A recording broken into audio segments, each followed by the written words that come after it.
Doctor حکمت علی انٹرونشنل expert ہیں cardiology میں، آج کل کراچی آئے ہوئے ہیں، تو کچھ ہم نے ان سے شوگر کے بارے میں بات کی ہے جو ناظرین کے نظر ہے۔ السلام علیکم، میرا نام ڈاکٹر حکمت ہے اور میں ہارٹ اسپیشلسٹ ہوں۔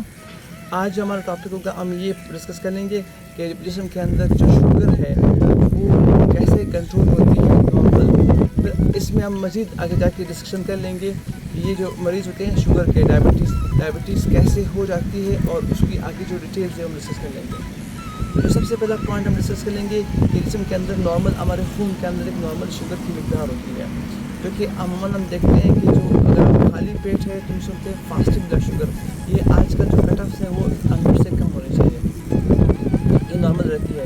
اور اگر آپ کے پاس شوگر 100 سے لے کے کٹ آفس جو ہے نا 126 یا 110 یا 126 ہوتی ہے، اس کو کہتے ہیں بارڈر لائن شوگر۔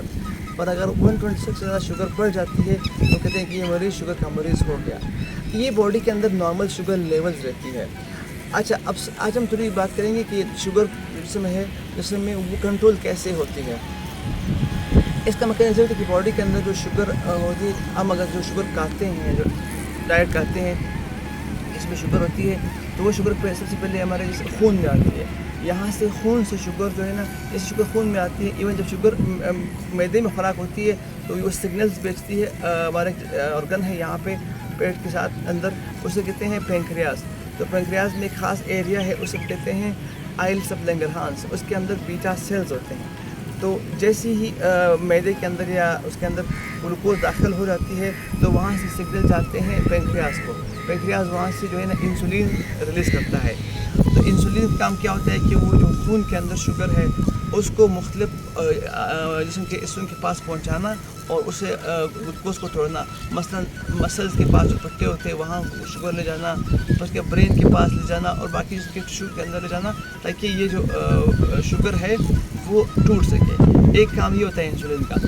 دوسرا یہ ہوتا ہے کہ جو ہماری شوگر ہے اگر اضافی ہوتی ہے تو کچھ شوگر کو شفٹ کیا جاتا ہے جگر میں، وہاں پہ یہ اسٹور ہو جاتی ہے۔ یہ ان اوقات کے لیے یا ان معاملات کے لیے اسٹور ہوتی ہے کہ جب ہمارے باڈی میں شوگر کی مقدار کم ہوگی تو واپس جگر کا شوگر ہے وہ ٹوٹ کر واپس خون میں آتا ہے۔ تو نارمل یہ ہے کہ ہم کھانا کھاتے ہیں، ہمارے کھانے سے جو گلوکوز بنتی ہے، شوگر بنتی ہے، اس کو بریک ڈاؤن کرنے کے لیے، کم کرنے کے لیے قدرت ان کو 2-3 راستوں میں بھیج دیتی ہے۔ ایک، انسولین ریلیز کر کے ان تمام ٹشوز تک پہنچانا تاکہ وہ گلوکوز ٹوٹ سکے، اور دوسرا گلوکوز کو جگر کے پاس لے جانا تاکہ گلوکوز اسٹور ہو سکے، اور اگر آپ کی خوراک کم ہے، آپ فاسٹنگ میں، تو واپس جو جگر کی گلوکوز ہے واپس وہ خون میں آ سکے۔ تو ہمارا نارمل میکینزم یہ ہے۔ سر ڈاکٹر صاحب یہ بتائیں کہ یہ شوگر جو ہے یہ کس ایج سے موسٹلی ایوریجلی یہ شروع ہوتی ہے ان لوگوں کو؟ ٹھیک ہے، اچھا ٹھیک ہے، بہت اچھا کوشچن ہے آپ کا۔ شوگر کی بیسیکلی 2 بڑی قسمیں ہوتی ہیں، ایک ہم کہتے ہیں ٹائپ 1 ڈائبٹیز، وہ تو ہمیں بچپن میں ہوتی ہے، اور دوسری کو کہتے ہیں ٹائپ 2 ڈائبٹیز۔ ٹائپ 2 ڈائبٹیز پہلے زمانے میں یہ 30-40 سال کے بعد شروع ہوتی تھی، اولڈ ایج ہوتی ہے، اب جا کے یہ شوگر نوجوانوں میں شروع ہو گئی ہے۔ تو اگر میں کہوں نا، آپ اس کو کہتے ہیں نا ٹائپ 1 ڈائبٹیز، یہ بچوں میں بھی ہو سکتی ہے، چھوٹے بچوں میں بھی ہو سکتی ہے، جس میں پیدائشی طور پر خون باڈی کے اندر یہ کیپیسٹی ختم ہو جاتی ہے کہ وہ اس کو انسولین پروڈیوس کر سکے۔ اس میں بالکل باڈی کے اندر انسولین نہیں ہوتی۔ جو ٹائپ 2 ڈائبٹیز ہے وہ ینگ ایج سے لے کے اولڈ ایج میں، کسی بھی ایج میں ہو سکتی ہے۔ پہلے زمانے میں تو اولڈ ایج میں تھی، آج کل یہ اور ینگ ایج میں آ چکی ہے۔ ڈاکٹر صاحب جس طرح آپ نے یہ بتایا کہ ینگ ایج میں بتا چکی ہے اور پہلے تو اتنی نہیں تھی، مگر اس کی وجوہات کیا ہیں؟ اس کی اچھا، بہت اچھا کوشچن ہے۔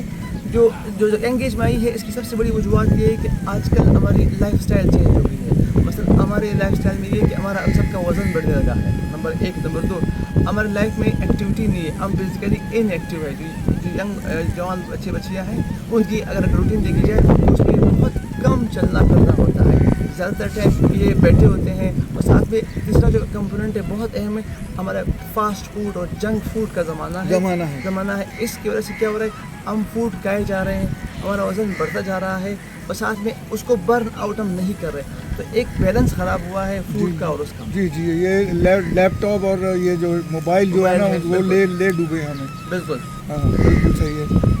تو سر ڈاکٹر صاحب یہ بتائیں کہ یہ جو ایک کرونک جو ڈائبٹیز ہوتی ہے اس کو کنٹرول کرنے کا کیا طریقہ کار ہے؟ اچھا ٹھیک ہے، آپ نے بالکل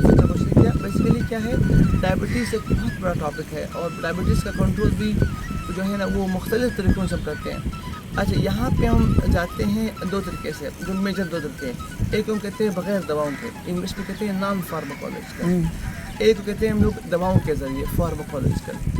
जो नॉन फार्माकोलॉजिकल डायबिटीज़ है वो बेसिकली आप कहते हैं लाइफ स्टाइल मॉडिफिकेशन से। उसमें वही 4-5 चीज़ें आती हैं कि आपकी डाइट ऐसी हो जिसमें कार्बोहाइड्रेट, ख़ास तौर पर जो मीठी चीज़ें होती है, मैं उनका नाम लूँगा जो रिफाइंड कार्बोहाइड्रेट्स है। ये जो प्रोसेस्ड फूड है ना, जहाँ पे हमारे पास ये उसमें आती है, ये जो पैक्स में आती है, ये बहुत ज़्यादा शुगर बढ़ाती है।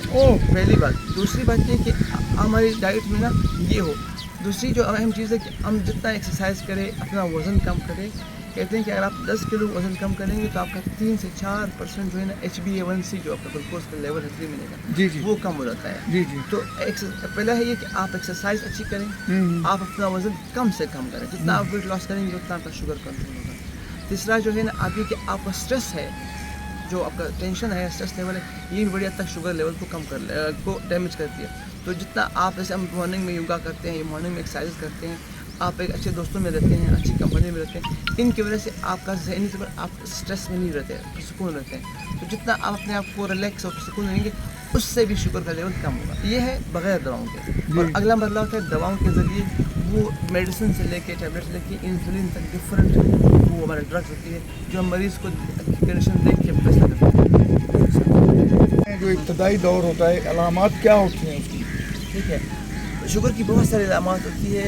उसमें से अगर मैं मेजर की बात करूं तो मेडिकल में हम कहते हैं 3 पोलीज। एक होता है पोलीफेजिया, यानी इसका मतलब है कि आपको भूख ज़्यादा लगती है। दूसरा होता है पोलीडिप्सिया, आपको प्यास ज़्यादा लगती है। तीसरा होता है पोलीयूरिया, आपको पेशाब ज़्यादा आता है। तो अमूमन ये 3 पोलीज, यानी भूख का ज़्यादा लगना, पेशाब का ज़्यादा आना, रात को बार बार उठना, ठीक है, और आपको प्यास का ज़्यादा लगना, ये 3 चीज़ें कॉमन होती हैं। इसके अलावा शुगर के मरीजों में अक्सर का थकावट होती है। ये इनको जो है ना, क्योंकि बॉडी के अंदर सेल्स में ग्लूकोज ब्रेक डाउन नहीं होती, तो इनको एक लेक ऑफ एनर्जी, एक लेक ऑफ जो है ना वो महसूस होती है। ये बैठे बैठे होते हैं या ये लोग जो है ना लेटे होते हैं, उनको एक्टिविटी का दिल नहीं चाह रहा होता। यानी एक फट्टी की वैरायटी जिसको हम देखते हैं, थकावट से महसूस होती है, ये होती है। इसके अलावा आगे जाके इन मरीजों को जब इनकी कम्प्लिकेशन जो होती है, आंखों में नज़र कम आना या धुंधला नज़र आना, ये भी एक मामला हो सकता है इनका। और इसके अलावा बाकी मज़ीद अगर इनकी टांगों में या जोड़ों में कोई कम्प्लिकेशन हो जाए तो उसकी जो कम्प्लिकेशन है उसकी अलग अलामत होती है। लेकिन जो मेजर हम देखते हैं मरीज़ों में, और एक और अहम है वज़न का बहुत ज़्यादा एकदम कम हो जाना। यूजुअली जो वेट लॉस है, सडन वेट लॉस है, यूजुअली भी आप कहते हैं कि मरीज़ जो है ना उनको शुगर का मरस हो गया, ये मेजर अलामत है। बाकी जो कम्प्लिकेशन होती है, अगर उनको शुगर के साथ दिल का अटैक हो जाए तो वो अलामत होती है। शुगर के साथ हम डिस्कस कर लेंगे क्या उसकी कम्प्लिकेशन क्या है। शुगर के साथ अगर इनको फालज का हमला हो जाए तो उनकी अलग अलामत होती है। तो फिर वो जो अलामत है वो उनकी कम्प्लिकेशन की अलामत है। लेकिन एज अ ऑल आप अगर शुगर की बात करेंगे तो मैंने बता दिया कि प्यास का बहुत लगना, भूख का बहुत लगना, और पेशाब का बार बार आना, रात में बार उठना, थकावट का एहसास होना, और एकदम वज़न का कम होना, ये मेजर अलामत है। अच्छा डॉक्टर साहब, ये बताएं कि हुकूमत की सतह के ऊपर इस शोबे में कितना काम किया गया है, और क्या क्यों ये हुकूमत जो है ना नज़रें चुराती है? जैसे कि ये मोस्टली आपको पता ही होगा कि ये दिन ब दिन पाकिस्तान में भी तो शुगर जो है ना लोगों को हो रही है और बढ़ रही है। सही है। हुकूमत साहब मैं ये कहूँगा कि काम काफ़ी हो रहा है। मसला ये कि हुकूमत जो है ना हॉस्पिटल्स में शोबे जो डायबिटीज़ का शोबा है, इसको एंडोक्राइनोलॉजी कहते हैं, उनकी डिपार्टमेंट्स बन रहे हैं और बहुत सारे डॉक्टर्स भी इसमें तैनात किए जा रहे हैं। और वैसे भी मैंने देखा है कि अमन पब्लिक जो वो है शऊर, पब्लिक डायबिटीज़ के साथ से शऊर प्रोग्राम भी मुख्तलिफ जगहों पे मुख्तलिफ टाइमिंग में मुनक़िद होते हैं, इनका इनेकाद होता है।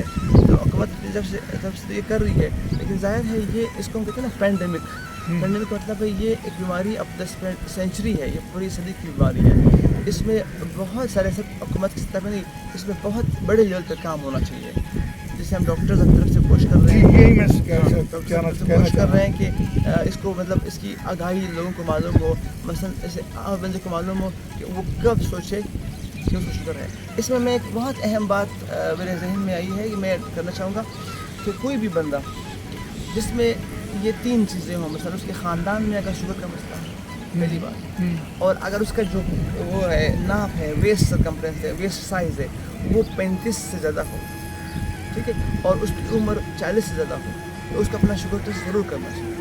तो अगर आपके पास ख़ानदान में शुगर है नंबर 1, नंबर 2, और अगर आपका वेस्ट सरकमफ्रेंस 35 से ज़्यादा है, तो आप समझ लीजिए तो आपको शुगर होने वाला है या हो गया है, और आपकी उम्र 40 से ज़्यादा है। तो इसका मतलब है इन इलाके में फ़ौरन अपने आप को देखना चाहिए, अपने टेस्ट करने चाहिए कि हमारी शुगर बढ़ी तो नहीं। चलिए ठीक। वीडियो को लाइक करें, सब्सक्राइब करें, शेयर करें। शुक्रिया।